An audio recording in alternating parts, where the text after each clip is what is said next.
दीदी नींद नहीं आई है, कोई कहानी सुनाओ ना। क्या कहानी सुन के नींद आ जाएगी?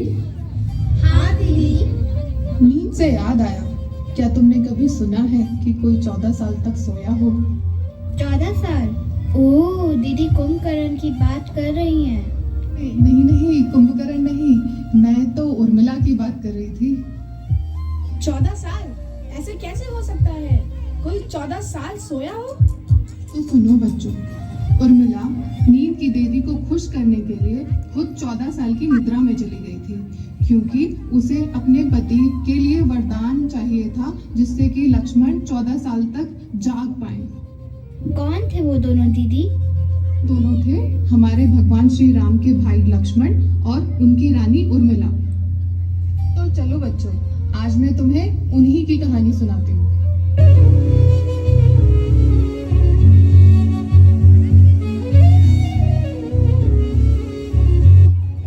अयोध्या का राजमहल, उर्मिला का कक्ष, रात का समय है। लक्ष्मण वनवास के लिए राम और सीता के साथ जाने की तैयारी कर रहे हैं। उर्मिला का अपने पति से विदा लेने का समय आ गया है। आर्यपुत्र, आप राम और सीता के साथ वनवास पर जा रहे हैं? ये सुनकर मेरा हृदय भारी हो गया है, किंतु मुझे गर्व है कि आप धर्म और कर्तव्य का पालन कर रहे हैं। उर्मिला, मुझे तुमसे दूर जाना होगा। मैं जानता हूँ कि ये तुम्हारे लिए कठिन होगा, लेकिन मेरा धर्म मुझे पुकार रहा है। मुझे भैया राम और भाभी सीता की सेवा करनी होगी। स्वामी, मैं आपके निर्णय का सम्मान करती हूँ। आप धर्म के मार्ग पर चल रहे हैं और यही आपका कर्तव्य है, परंतु मैं आपसे एक विनती करना चाहती हूँ। कैसी विनती प्रिय?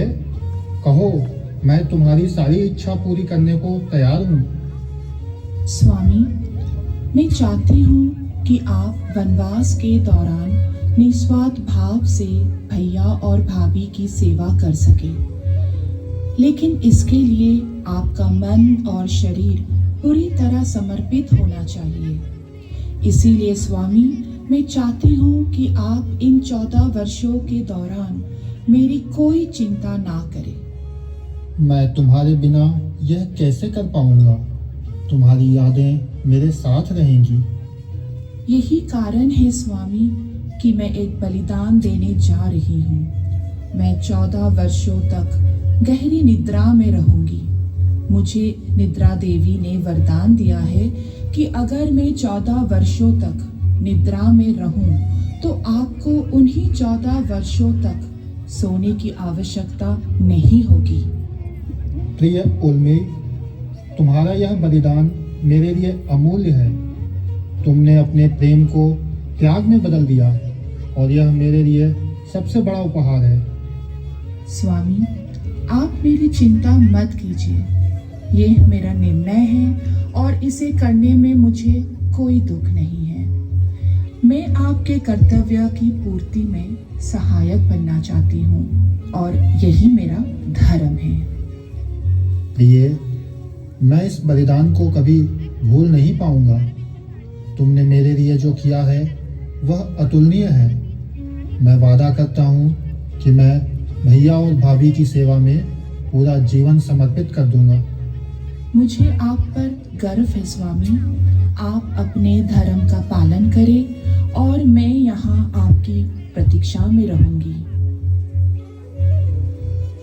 लक्ष्मण जी उर्मिला से विदा लेते हैं और फिर सीता राम लक्ष्मण परिवारजनों से विदा लेकर वन की ओर प्रस्थान करते हैं।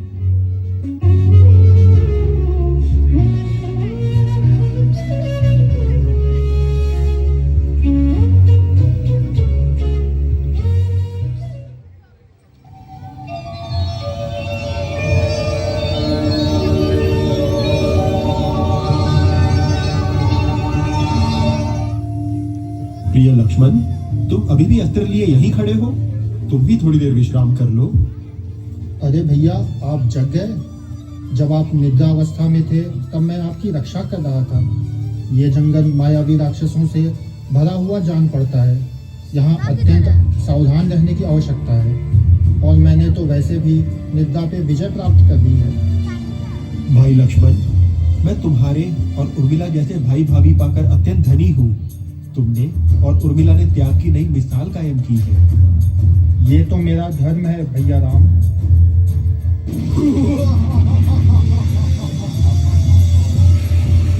भैया राम, लगता है यहाँ कोई राक्षस है। लक्ष्मण, शीघ्र जाकर मेरे धनुष बाण ले आओ। मैं जब तक इन दैत्यों से निपट लेता हूँ। परंतु भैया राम, आप इन दैत्यों के बीच बिना अपने धनुष बाण के। तुम चिंतित न हो लक्ष्मण, गुरुकुल में मुझे हर तरह के अस्त्रों की विद्या मिली है। तुम शीघ्र ही जाओ। जैसी आज्ञा भैया राम।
जय श्री राम।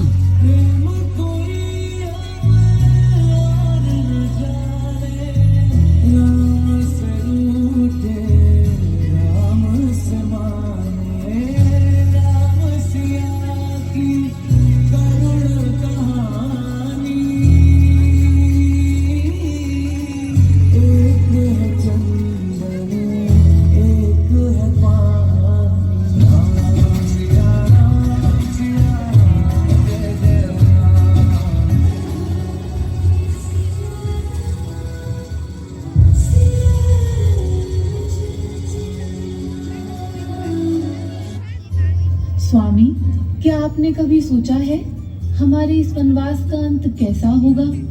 क्या अयोध्या में हमें वही सम्मान और स्नेह मिलेगा जैसे हमने छोड़ते समय पाया था? जानकी, भविष्य की चिंता करना हमारा कर्तव्य नहीं है। हम केवल अपने कर्मों पर ध्यान दे सकते हैं। जब हम धर्म के मार्ग पर चल रहे हैं, तब परिणाम की चिंता व्यर्थ है। परंतु स्वामी, क्या यह वनवास हमारे जीवन का सबसे कठिन अध्याय नहीं है? क्या यह सब कुछ कभी समाप्त होगा?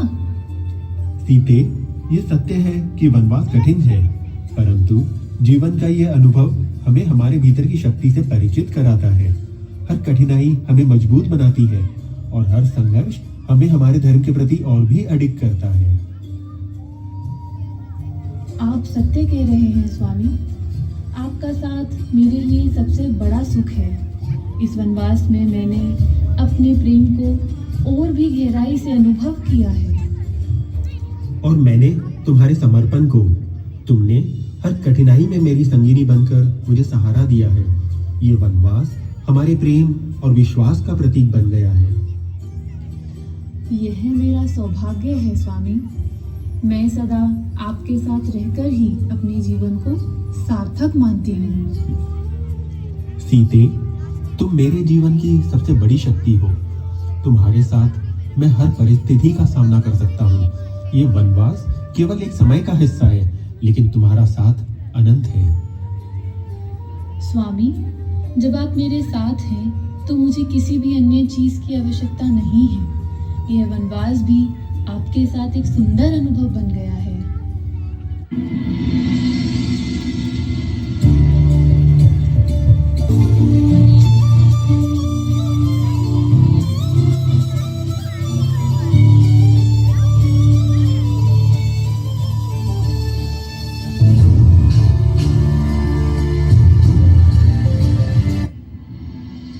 हे प्रभु, वो देखिए, ये सुंदर स्वर्ण हिरण कितना आकर्षक है।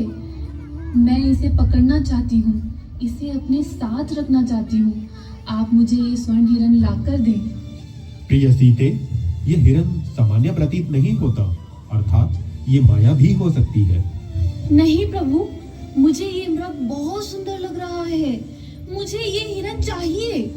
ठीक है सीते, तुम कहती हो तो मैं जाता हूँ। लक्ष्मण, तुम सीता की रक्षा करना। मैं अभी उस हिरण को लेकर आता हूँ। जो आज्ञा भैया।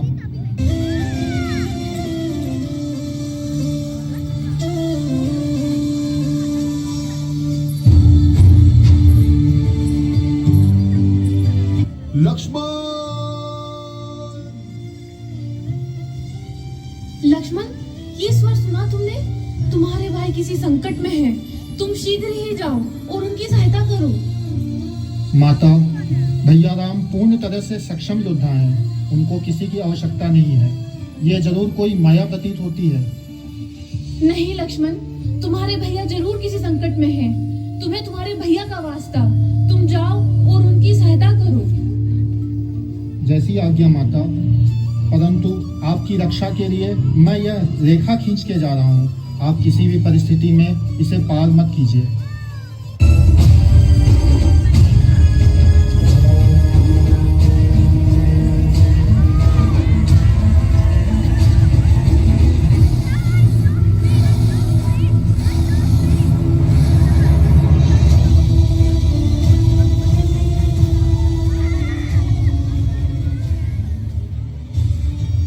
भिक्षां देहि, भिक्षां देहि।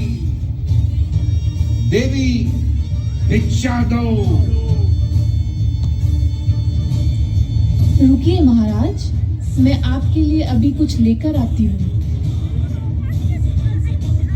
शीघ्र करो देवी, इतना विलंब क्यों?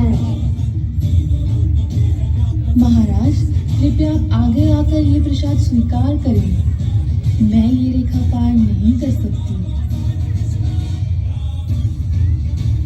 ये किस तरह का अपमान है स्त्री?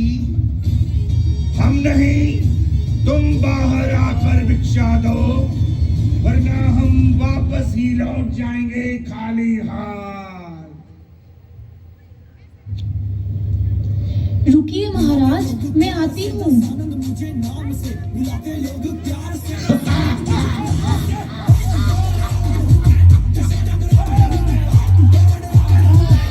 मैं लंकापति रावण, रावण।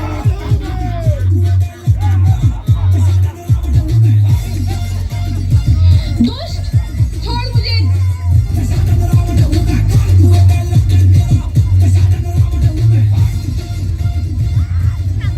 छोड़ मुझे, तू पापी है, तू अधर्मी है।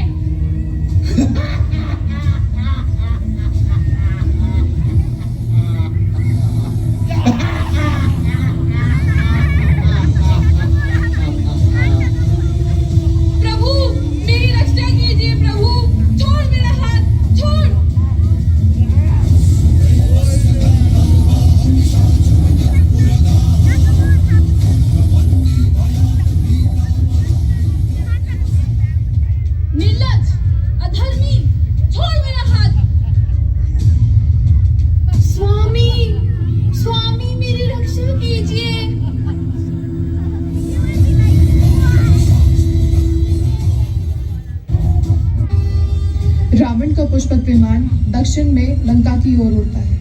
सीता मदद के लिए पुकारती हैं, अपने स्वामी राम को बुलाती हैं, अपने आप को रावण की मजबूत पकड़ से छुड़वाने के लिए प्रयास करती हैं। अचानक वहां अपने विशाल पंख को फैलाए प्रकट होते हैं जटायु, गिद्धों के राजा, जो कि राजा दशरथ के पुराने मित्र भी हैं। वो सीता को रावण से बचाने के लिए अथक प्रयास करते हैं। रुक जा दुष्ट रावण, मैं तुझे सीता को ले जाने नहीं दूंगा। तुमने अधर्म का मार्ग अपनाया है और मैं ये अधर्म सहन नहीं कर सकता। हे जटायु, मेरी रक्षा करें, मुझे इस राक्षस के चंगुल से बचाएं। परंतु रावण हंसता हुआ जटायु पर प्रहार करता है। जटायु बहादुरी के साथ लड़ता है, परंतु बहुत बूढ़ा हो जाने के कारण वो शक्तिशाली रावण के सामने लाचार है। दुष्ट रावण उसका एक पंख काट कर उसे मरने के लिए छोड़ देता है और लंका की ओर उड़ जाता है। रावण, तुम कितने भी शक्तिशाली क्यों ना हो, लेकिन तुमने अधर्म किया है। तुम्हारा अंत निश्चित है। अब तुम अपनी आखिरी सांस लो वृद्धगिद्ध, तुमने मुझे बहुत परेशान किया। सीता रावण के सामने लाचार है, परंतु वो जानती है कि उसके राम उन्हें ढूंढते हुए जरूर आएंगे। इसलिए उन्होंने एक एक करके अपने गहने विमान से नीचे फेंकने शुरू किए, ताकि जब प्रभु श्री राम उन्हें ढूंढते हुए आए तो उन्हें आसानी हो। बच्चों, इस कहानी में तुम्हें क्या सीखने को मिला? हमारी एक जिद हमारे दुश्मन को पूरी सुरक्षा को भेद कर हम तक पहुंचने का मौका दे सकती है। हम सिर्फ राम और सीता जी के त्याग के बारे में जानते थे, आज हमें लक्ष्मण और उर्मिला के त्याग के बारे में भी जानने को मिला। फिर क्या हुआ दीदी?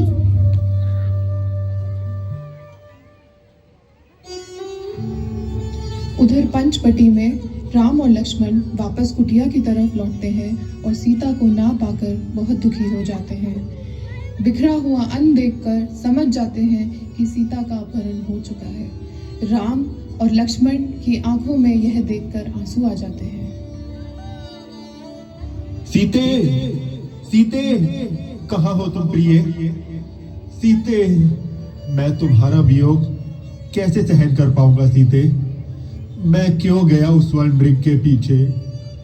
पर मैं शपथ लेता हूं कि मैं तुम्हें जरूर वापस लेकर आऊंगा। सारा दोष मेरा है भैया, मैंने आपका विश्वास तोड़ा है। काश ये धरती फटे और मैं उसमें समा जाऊं। पर भैया, माता सीता चली गई हैं, किसी शत्रु द्वारा अगवा की गई हो सकती हैं और हमें उन्हें जल्द से जल्द ढूंढना होगा। परंतु हम कहाँ जाएं और उन्हें कहाँ ढूंढें? राम और लक्ष्मण परेशान होकर चारों दिशाओं में सीता जी को ढूंढने लगते हैं। अचानक उन्होंने एक पुकार सुनी, राम राम। और जब वो दोनों वहां पहुंचते हैं तो देखते हैं कि जटायु घायल पड़े हैं और मृत अवस्था में राम नाम पुकार रहे हैं। हे राम, अच्छा हुआ आप आ गए। देवी सीता का असुर राजा रावण ने अपहरण कर लिया है। वो उन्हें दक्षिण दिशा की ओर अपने साम्राज्य लंका में लेकर गया है। मैंने अपनी तरफ से सीता माता को बचाने का पूरा प्रयास किया, परंतु मैं असफल रहा। मुझे क्षमा कर दे श्री राम। हे गिद्धराज, कृपया आप अपने आप को दोष ना दें। आपने तो उन्हें बचाने का पूरा प्रयास किया है। क्या आप मुझे बता सकते हैं कि सीता कहाँ मिलेगी? मैं आपका आभारी रहूंगा। राम को उनकी सीता की सूचना देने के बाद जटायु शांति से मृत्यु को प्राप्त हुए। राम और लक्ष्मण उन्हें श्रद्धांजलि देते हुए दक्षिण की ओर बढ़े और लंका का रास्ता ढूंढने लगे। उन दिनों रास्ता बताने के लिए कोई मैप या जीपीएस नहीं होता था। डिफॉरेस्टेशन और ग्लोबल वार्मिंग से पहले जंगल भी बहुत घने थे। ये क्या है? ये तो मेरे सीते की चूड़ी है। और ये क्या? ये तो उनकी पायल है। सीते, क्या तुम यहीं कहीं हो? आप सही कह रहे हैं भैया राम, परंतु ये भी संभव है कि ये माता द्वारा किसी प्रकार का संदेश है जिससे हमें उन्हें ढूंढने में आसानी हो, क्योंकि माता सीता बहुत ही होशियार हैं। और इस तरह सीता को ढूंढते ढूंढते उन्हें मिले उनके परम भक्त। बताओ कौन?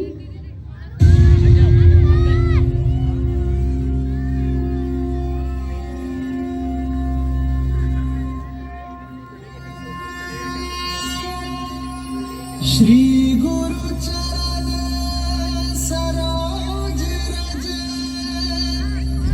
निज मनु गुरु सुधारी, बरनउँ रघुबर बिमल जसु, जो दायकु हाल चारी।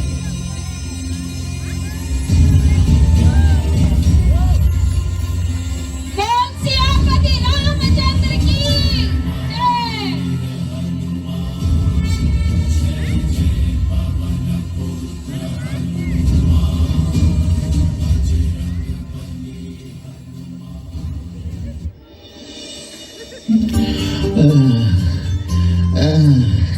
अरे आर्य पुत्रों, आप दोनों कौन हैं और इस घने वन में क्यों घूम रहे हैं? हे सज्जन, मैं हूँ राम और ये मेरा अनुज लक्ष्मण है। हम मेरी धर्म पत्नी सीता को ढूंढ रहे हैं, परंतु आप कौन हैं? मैं हूँ वायुपुत्र, अंजनी पुत्र, हनुमान।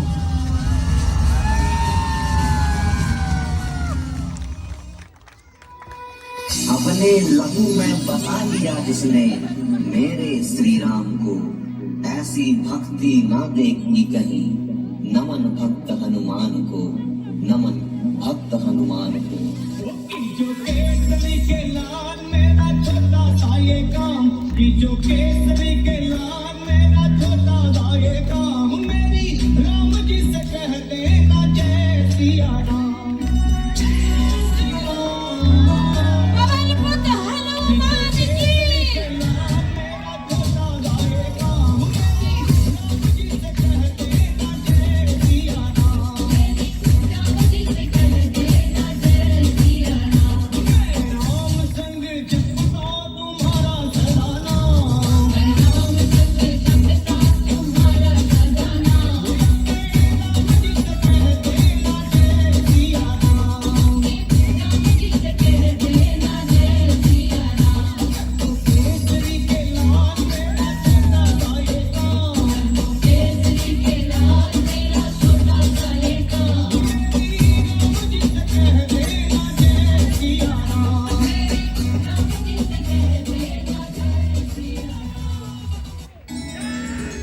हे प्रभु, मैं धन्य हूँ कि मुझे आपके दर्शन हुए। मेरे जीवन का एक ही उद्देश्य है प्रभु, कि मैं आपके साथ रहना चाहता हूँ तथा आपकी सहायता करना चाहता हूँ। हनुमान, तुम्हारा इस प्रकार आना मेरे लिए शुभ है। तुमने हमें ढूंढ निकाला, इसके लिए मैं तुम्हारा आभारी हूँ। परंतु क्या तुम मुझे सीता का कुछ समाचार दे सकते हो? प्रभु, सीता माता को तो लंकापति रावण ने हर लिया है। मैं आपको अपने राजा के पास लेकर चलता हूँ। वे अवश्य ही आपकी सहायता करेंगे और मैं आपको पूरा विश्वास दिलाता हूँ कि हम सीता मैया को लंका से वापस लेकर ही आएंगे। सीते, सीते, सीते।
सुग्रीव, तुमने मेरी पीठ में छुरा घोंपने की कोशिश की है। तुमने मुझे धोखा दिया है और मेरे राज्य पर अपना अधिकार जताने का प्रयास किया है।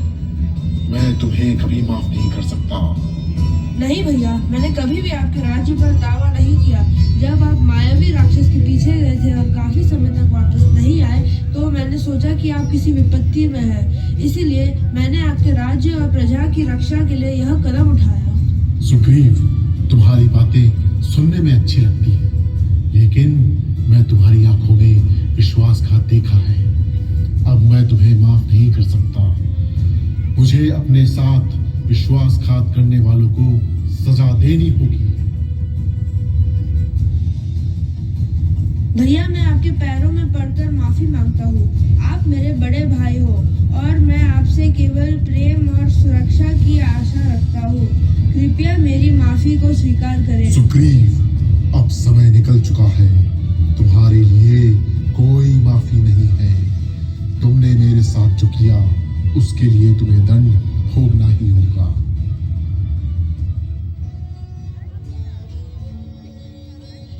और इस तरह बाली ने सुग्रीव को राज्य से बेदखल कर दिया। दूसरी ओर हनुमान राम और लक्ष्मण को ऋष्यमुख पर्वत की ओर लेकर गए, जहां सुग्रीव अपने भाई बाली के डर से छुपे हुए हैं। अगर तुम इतने ही शक्तिशाली हो तो यहाँ छुपे हुए क्यों हो? प्रिय लक्ष्मण, मेरे राजा सुग्रीव को उसके भाई बाली ने बलपूर्वक राजपाट लेकर राज्य से निष्कासित कर दिया है। इसलिए हम यहाँ पे छुपे हुए हैं। हनुमान, आप हमारे प्रति अत्यंत दयालु रहे हैं।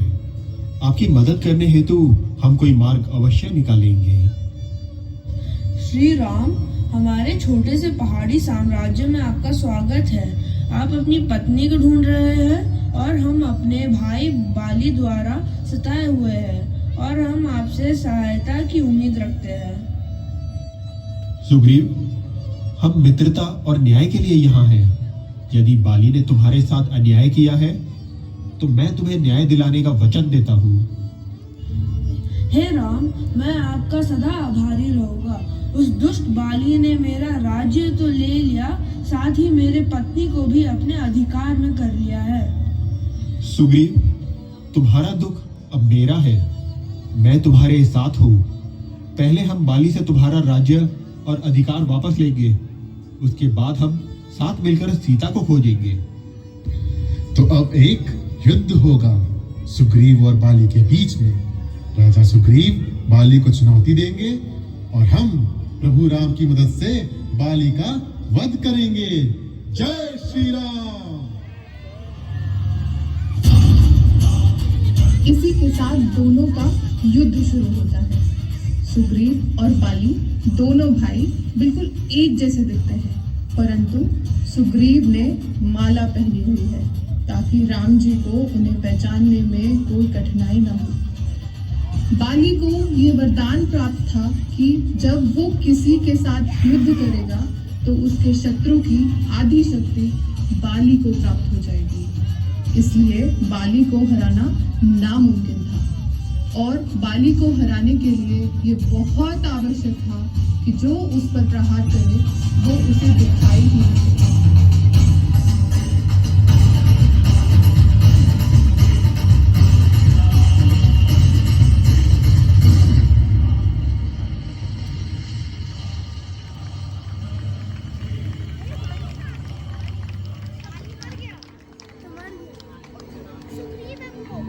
मुझे अपने भाई को खोने का शौक रहेगा, परंतु मुझे अपना राजपाट वापस पाने की प्रसन्नता है। क्योंकि बाली ने मरते हुए अपने पापों का प्रायश्चित किया है, तो मैं उसके पुत्र अंगद को अपनाता हूँ और उसे उत्तराधिकारी घोषित करता हूँ। हे राम, आपने मेरे जीवन को पुनः संजीवनी दी है। आज आपकी कृपा से मुझे मेरा राजपाट वापस मिला है और मैं किष्किंधा का राजा हूँ। मैं आपका बहुत आभारी हूँ। अब से मेरी विशाल वानर सेना आपके आदेश की प्रतीक्षा करेगी और श्री हनुमान भी आपके सेवा में उपस्थित रहेंगे। चलिए मिलकर माता सीता को दुष्ट रावण से छुड़ाते हैं। सुग्रीव, ये मित्रता और न्याय का प्रतिफल है।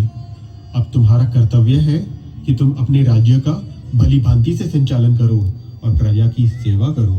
साथ ही हमें सीता की खोज में जुटना है और अब समय आ गया है कि हम एकजुट होकर रावण के विरुद्ध कदम उठाएं और तुम्हारे सहयोग से हम अवश्य ही सफल होंगे।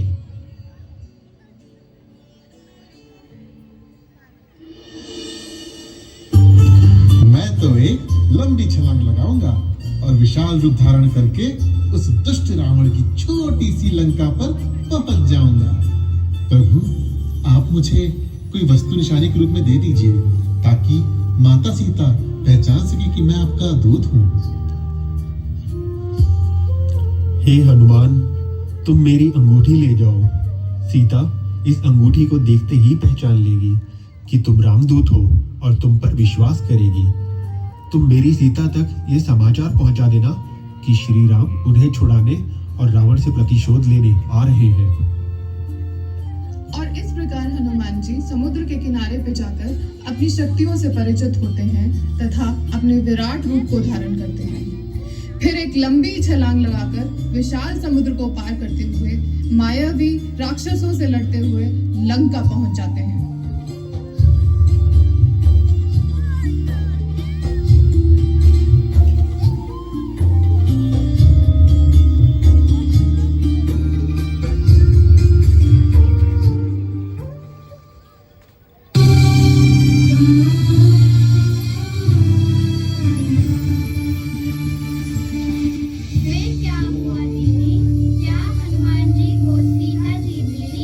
सीता को रावण ने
लंका आए राजा राम करे हम पे नाम संगे आए लक्ष्मण जैसा भाई पल पल है भारी वो भी पिता गया मोहे बचालिया बाबू रघुराई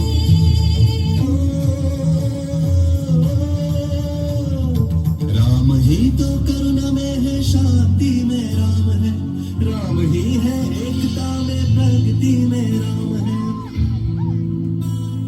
राम बस भक्त और ही शत्रु की भी चिंतन में है देख तज के पाप रावण राम तेरे मन में है राम तेरे मन में है राम मेरे मन में है राम तेरे मन में है राम मेरे मन में है राम तो घर घर में है राम हर आंगन में है मन से रावण जो निकाले राम उसके मन में है मन से रावण जो निकाले राम उसके मन में है पल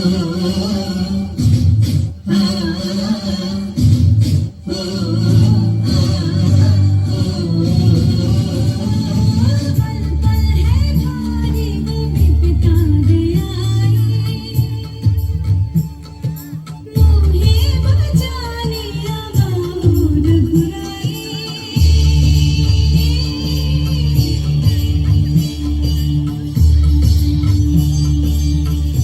हनुमान लंका में प्रवेश करते हैं और अपना रास्ता खोजते हुए अशोक वाटिका में पहुंच जाते हैं। माता सीता, मैं हनुमान हूँ, प्रभु श्री राम का सेवक। उन्होंने ही मुझे यहाँ भेजा है, परंतु वो आपके लिए बहुत चिंतित है। पर हाँ, वो आपको वापस लाने के लिए हर संभव प्रयास कर रहे हैं। क्या तुम सच कह रहे हो? क्या प्रभु राम ने तुम्हें भेजा है? मैं यहाँ दिन रात उनको याद करती हूँ और उनकी प्रतीक्षा कर रही हूँ। हाँ माता, प्रभु राम ने ही मुझे भेजा है। वो भी आपके वियोग में अत्यंत दुखी हैं। पर आप चिंता मत कीजिए, उन्होंने निशानी के रूप में ये अंगूठी भेजी है ताकि आप मुझ पर विश्वास कर पाए कि मैं ही प्रभु राम का दूत हूँ।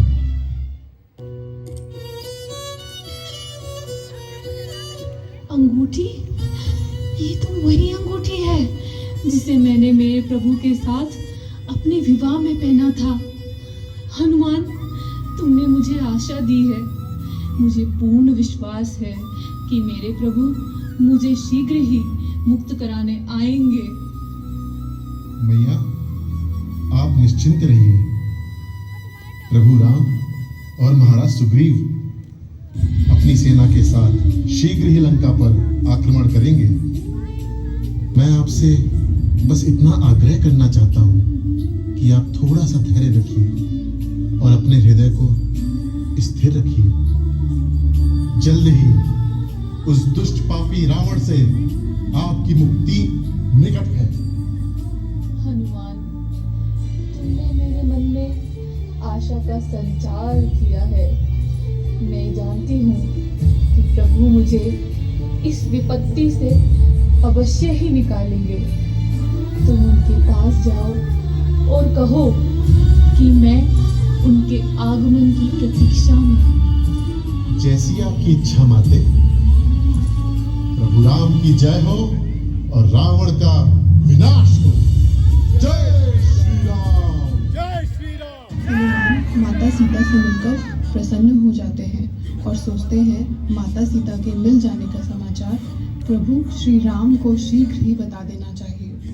पर उन्हें बहुत भूख लग रही होती है और वो कुछ फल खाने लगते हैं। तभी उनको लंका सैनिकों द्वारा पकड़ लिया जाता है और रावण के सामने पेश किया जाता है।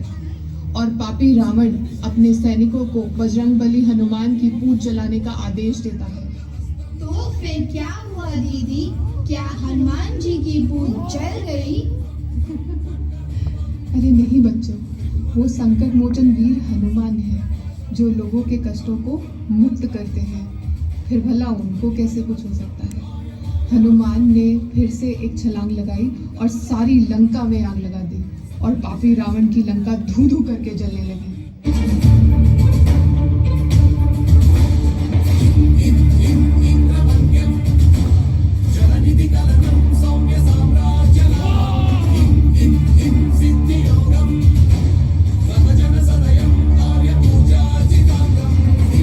अच्छा हुआ दीदी उस पापी रावण के साथ, लेकिन फिर बताओ ना क्या हुआ।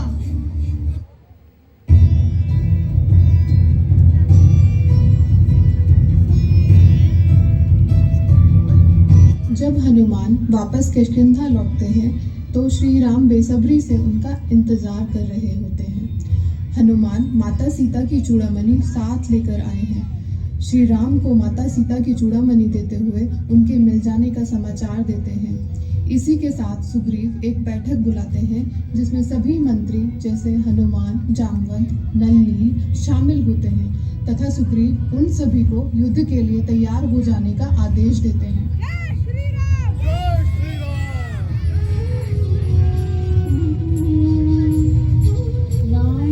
चूड़ामणि लेकर भावुक हो जाते हैं।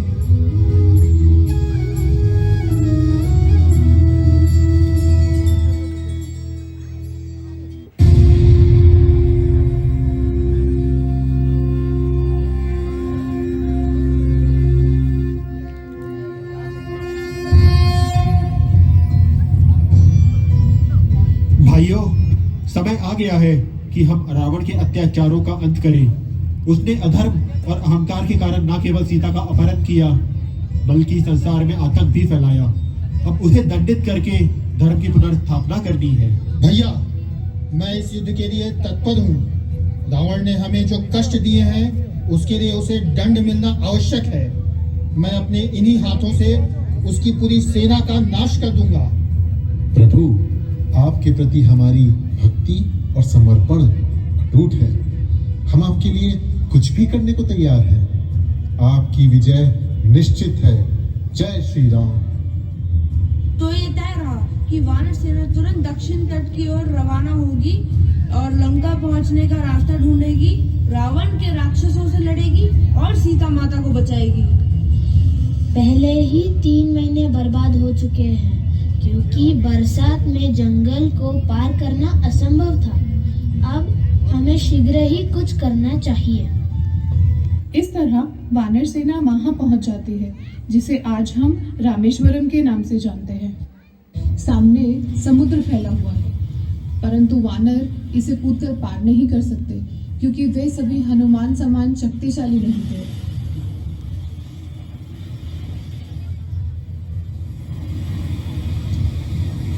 हमें लंका जाने के लिए इस समुद्र को पार करना होगा और इसे पार करने के लिए हमें कोई उपाय सोचना होगा। प्रभु, हम वानर सेना के बल पे कुछ भी कर सकते हैं, परंतु हमें समुद्र पार करने का कोई ना कोई उपाय सोचना होगा।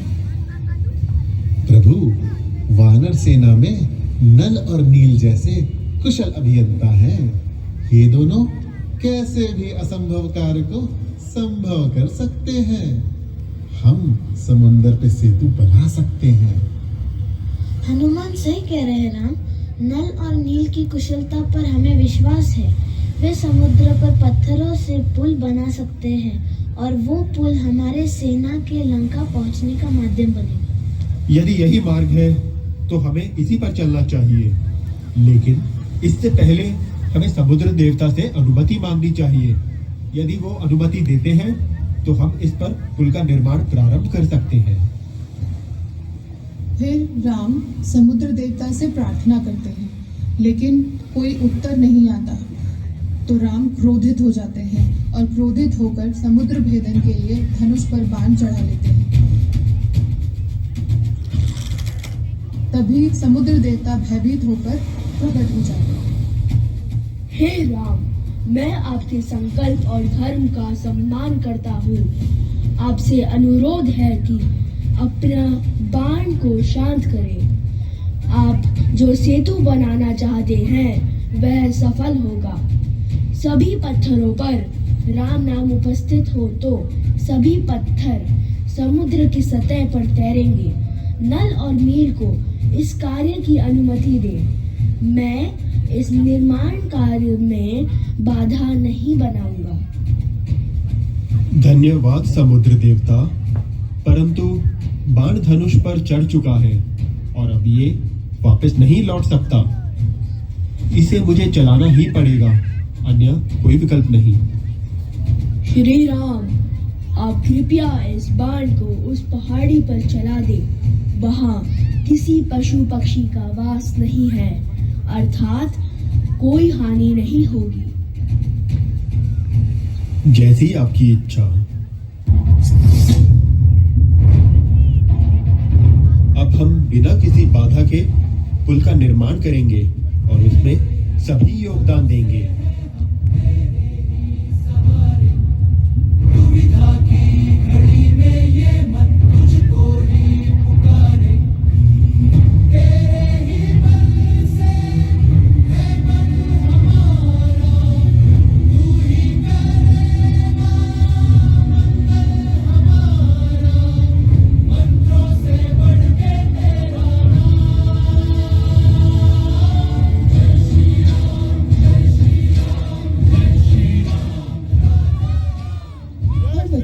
इसी तरह राम सेतु तैयार हो जाता है और वानर सेना राम लक्ष्मण के नेतृत्व में लंका पहुंच जाती है तथा लंका के द्वार के बाहर कैंप लगाती है। ये सभी पहले रावण को शांति का प्रस्ताव भेजते हैं ताकि युद्ध टाला जा सके, परंतु रावण ये निमंत्रण स्वीकार नहीं करता। रावण का भाई विभीषण भी सीता माता को वापस भेजने के लिए रावण से प्रार्थना करता है।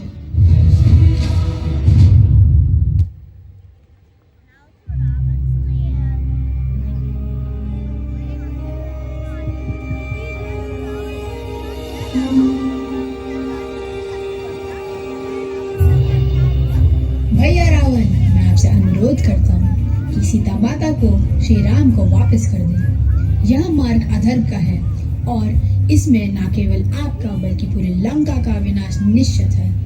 राम धर्म के प्रतीक हैं और उनसे युद्ध करना हमारे लिए विनाशकारी होगा। प्रभु विभीषण, तुम हर बार मेरी योजना के विरुद्ध बोलते हो। क्या तुम मेरे भाई हो या शत्रु? मैं सीता को किसी भी कीमत पर नहीं लौटाऊंगा। ये मेरे सम्मान के विरुद्ध है। भैया, ये समय आपके सम्मान का नहीं बल्कि धर्म और अधर्म का है। जो आपने किया वह अधर्म है। आपकी जिद के कारण लंका का विनाश हो जाएगा। राम एक साधारण मनुष्य नहीं है, उनकी शक्ति का अनुमान लगाना कठिन है। विभीषण, मुझे किसी का भय नहीं है और यदि तुम मेरे मार्ग में आओगे तो तुमको दंडित किया जाएगा। यदि तुम्हें राम से इतना ही स्नेह है तो उसके पास तुम स्वयं जा सकते हो।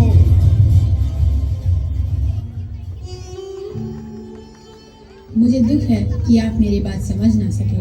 मैं धर्म का मार्ग नहीं छोड़ सकता, इसलिए मुझे लंका छोड़नी पड़ेगी। अगले दिन से युद्ध शुरू हो जाता है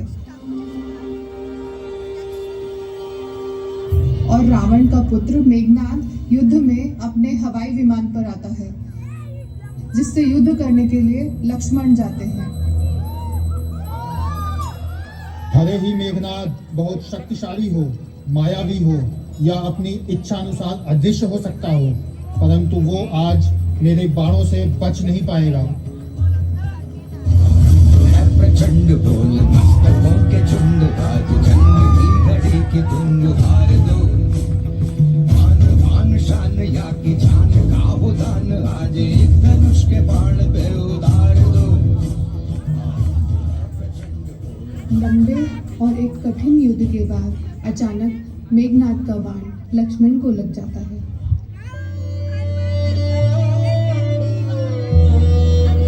शाम को युद्ध की समाप्ति से ठीक पहले लक्ष्मण बेहोश हो जाते हैं और इसी के साथ सूर्यास्त पे उस दिन का युद्ध समाप्त हो जाता है।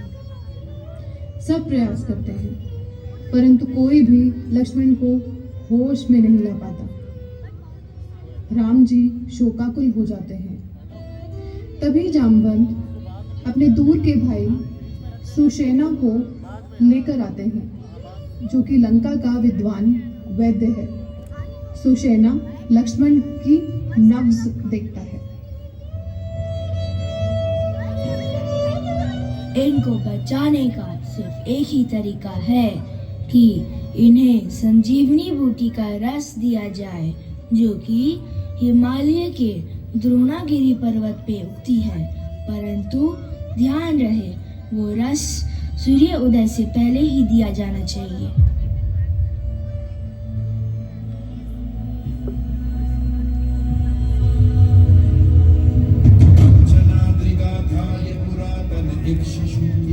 ठीक है, मैं जाऊंगा और भ्राता लक्ष्मण के लिए संजीवनी बूटी लेकर आऊंगा। प्रभु आज्ञा दीजिए।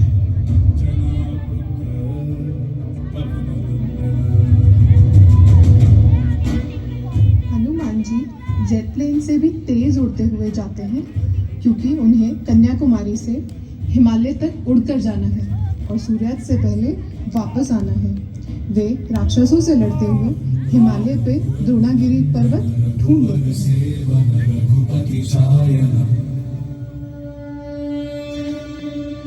शतयोजन शत शतयोजन शरधि नियोजन शर परिलंघन। हे प्रभु, ये वैद्य जी ने किस धर्म संकट में डाल दिया है। यहाँ उनके बताए हुए पौधे जैसे अनेकों पौधे हैं, इनमें से संजीवनी बूटी कौन सी है? क्या ये होगी? नहीं नहीं, मुझे लगता है ये वाली होगी। हाँ, नहीं, ये भी नहीं है। वहां पे भ्राता लक्ष्मण के प्राण पखेरु उड़े जा रहे हैं। क्या करूं हनुमान, ऊपर से भूख भी लगी है और यहाँ खाने को कोई फल भी नहीं है। एक काम करता हूं, ये समय अनुमान लगाने का नहीं है, मुझे पूरा पहाड़ ही उठा के ले जाना पड़ेगा। यही सही रहेगा।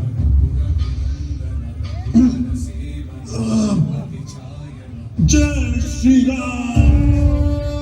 जय हनुमान ज्ञान गुण सागर, जय कपीश तिहु लोक उजागर, रामदूत अतुलित बल धामा, अंजनी पुत्र सुत नामा, महावीर विक्रम बजरंगी, कुमति निवार सुमति के संगी, कंचन वरण विराज सुबेश। और इसी के साथ हनुमान जी पूरा का पूरा द्रोणागिरी पर्वत उठाकर अपने हाथ में ले लेते हैं और लंका की ओर उड़ चलते हैं।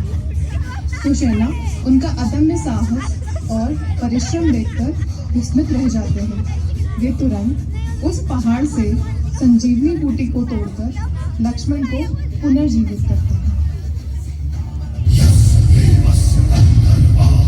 पवन सुत हनुमान की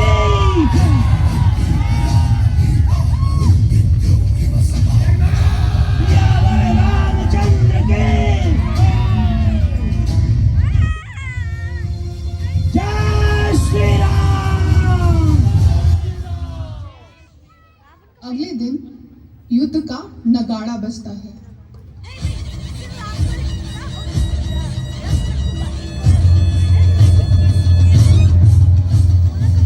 एक तरफ रावण के असुर हैं, जो कि अत्यंत शक्तिशाली हैं, परंतु दूसरी तरफ वानर सेना है, जिनके पास प्रभु श्री राम की शक्ति है।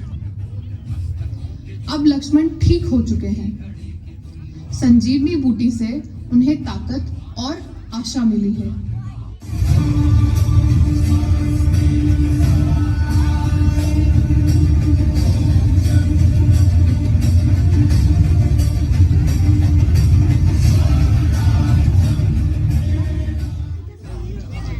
मेघनाथ अपने रथ पर चढ़कर लक्ष्मण को ललकारता है। लक्ष्मण, आओ, युद्ध कर। दम है तो सीता के लिए लड़, अपने भाई राम के लिए लड़।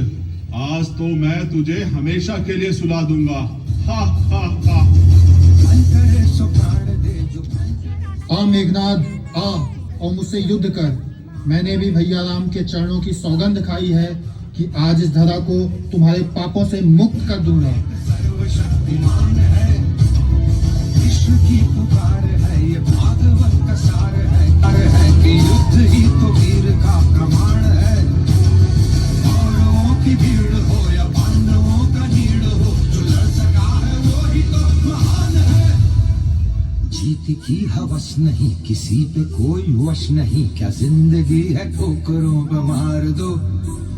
मौतवंत है नहीं तो मौत से भी क्यों डरे, ये जाके आसमान में दहाड़ दो। और इसी के साथ आकाश दिव्य अस्त्रों के प्रहार से चमक उठता है। लक्ष्मण मेघनाद के सामने पूरी वीरता और पराक्रम से लड़ते हैं। मेघनाद को वरदान प्राप्त था कि उसे सिर्फ वही मार सकता है जिसने अपनी निद्रा पर विजय प्राप्त की हो।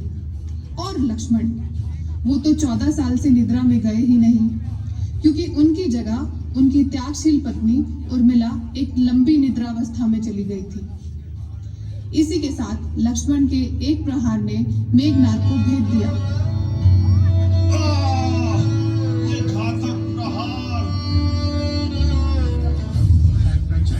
अपने पिता से कहना, उसका भी अहंकार इसी प्रकार टूटेगा।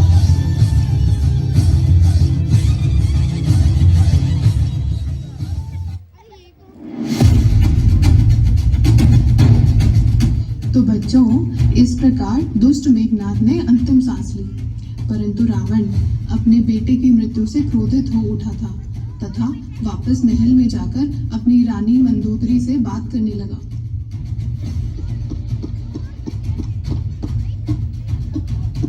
इतना विनाश क्यों लंकापति? ये युद्ध क्यों? क्यों मैंने अपना पुत्र को खोया? क्या ये सब बस उस सुंदर स्त्री के लिए? प्रिय मंदोदरी, ये सब भाग्य का खेल है, ये युद्ध अटल है। इस धर्म और अधर्म की लड़ाई में तुमने गलत किया है और तुम्हें जानते हो। तुम्हारे कारण तुम्हारी प्रजा कष्ट में है और इस संघर्ष के हम प्रार्थी नहीं है लंकापति। तुम सही हो सकती हो मंदोदरी, पर जिस तरह धनुष से निकला तीर वापस नहीं लौट सकता, ठीक उसी तरह हम अपने कर्म से मुंह नहीं मोड़ सकते।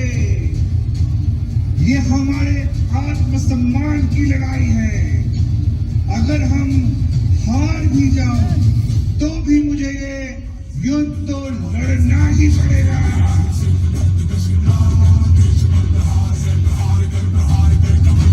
अगली सुबह श्री राम तथा रावण आमने सामने थे। रावण का भाई विभीषण प्रभु श्री राम की तरफ था, मदद के लिए तैयार।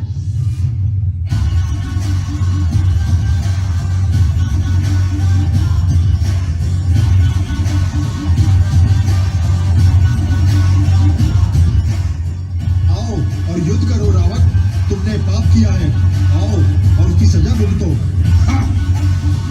मैं लंकापति रावण हूँ रावण, मैं मारा नहीं जा सकता, चाहे अपनी पूरी शक्ति लगा लो।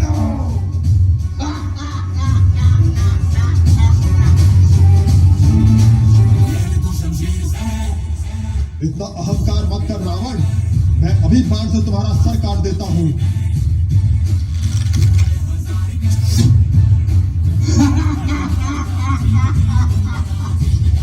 देखो, मेरा सर वापस आ गया, तुम मुझे नहीं मार सकते।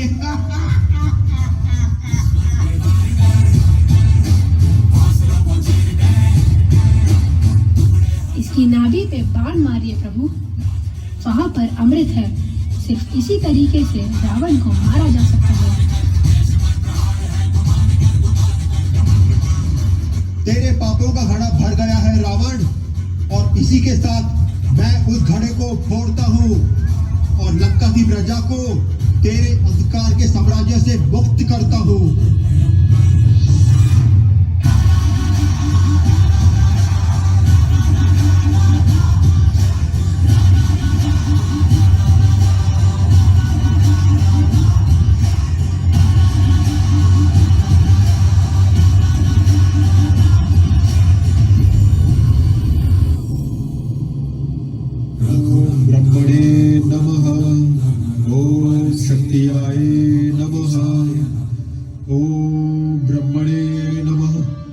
ओम शक्तियाय नमः।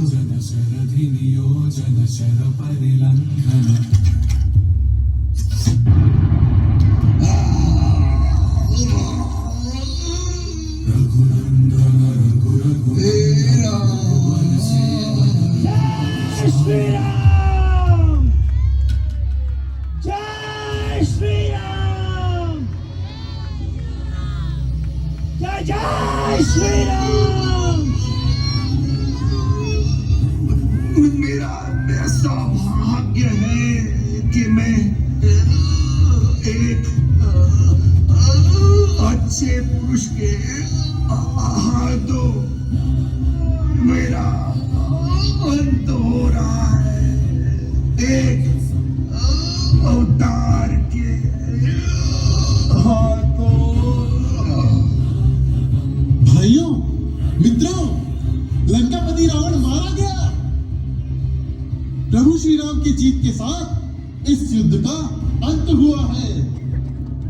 मेरे साथ सब लोग मिलकर बोलिए, जय श्री राम, जय जय जय श्री राम, जय श्री राम, जय श्री राम, राधा राम, जय श्री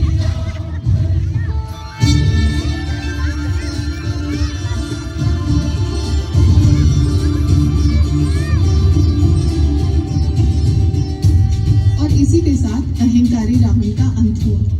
और आज भी हम इस दिन को दशहरा या विजयदशमी के रूप में मनाते हैं। रावण का पुतला जलाकर प्रभु श्री राम जी की विजय का उत्सव मनाते हैं। तो इसी के साथ बोलो जय श्री राम। क्या आप सब लोग जानते हैं कि रावण के 10 सिरों का क्या रिप्रेजेंटेशन है? मैं बताती हूँ। फर्स्ट काम मतलब लस्ट, सेकंड मद मतलब प्राइड, थर्ड अहंकार मतलब ईगो, फोर्थ क्रोध मतलब एंगर, फिफ्थ मोह मतलब डिल्यूजन, सिक्स्थ लोभ मतलब ग्रीड, सेवेंथ ईर्ष्या मतलब जेलसी, एट्थ जड़ता मतलब इंसेंसिटिविटी, नाइन्थ घृणा मतलब हेट्रेड, 10th भय मतलब फियर। ये थे रावण के 10 सिर और उनका अर्थ।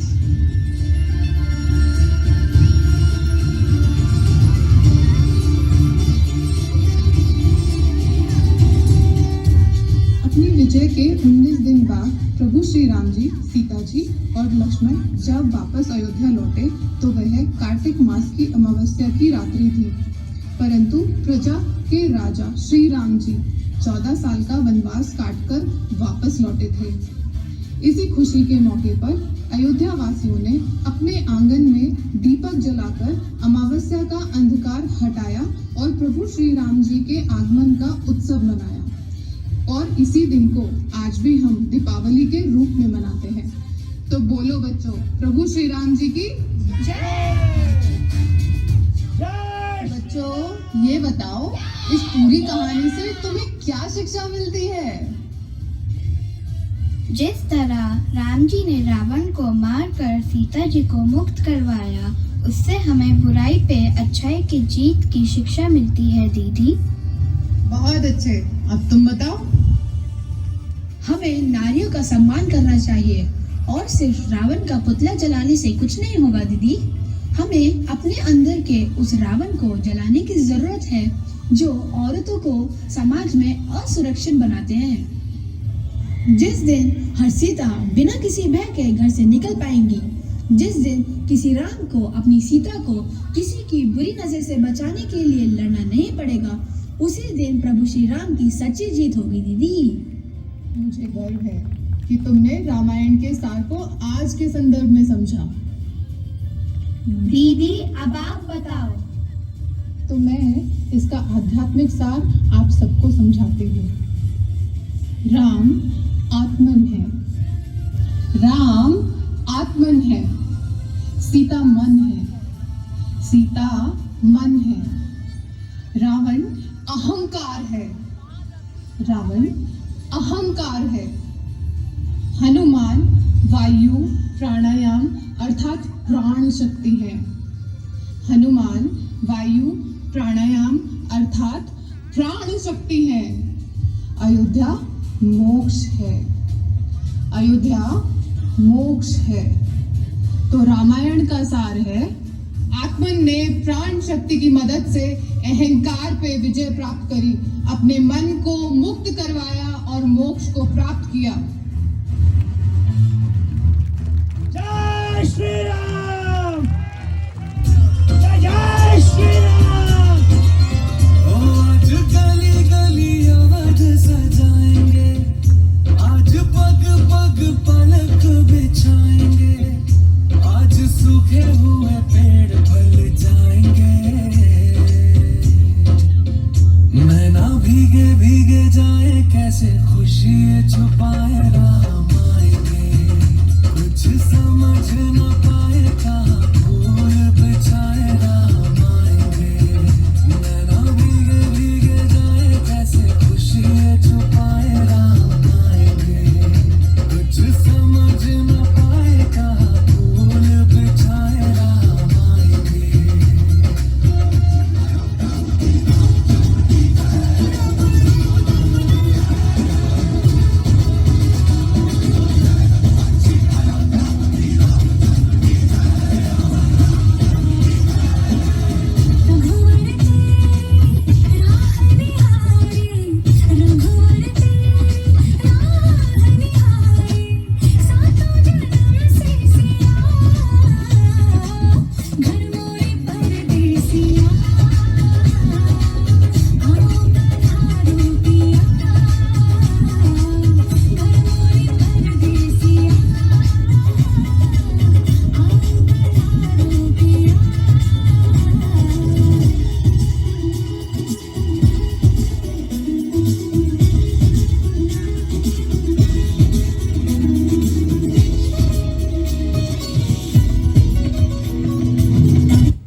सब बोलिए जय Shri Ram.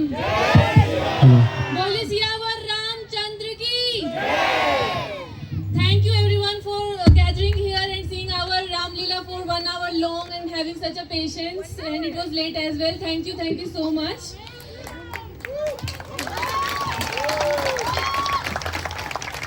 I would like to really thank everyone behind the scene.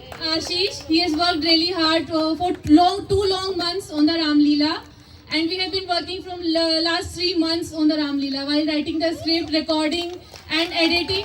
I would like to also thank Basil, who has done our editing, and it is such a fantastic job, Basil. Thanks a lot. And I would like to also say thanks to Bindhani for providing us the jewelry. So we have Urmila and Mandodri who has wore their jewelry. I would like to thank every narrator Renu Gupta for doing such a grand job, and all the team members who have been working hard from last 1.5 months on practicing on time. Sometimes I have scolding them also. I'm really sorry for that. But I really would like to thank all the team members, and special thanks to JP who had to do extra work for 6 long hours yesterday since our Ravan could not join today. So, and I would like to thank Surajji because he has practiced for 1 long month, but he couldn't join because the event was postponed. But I would like to thank Surajji. Thank you everyone. Jai Shri Ram. Yeah, Jai Shri Ram. Now before you go, like I have a small request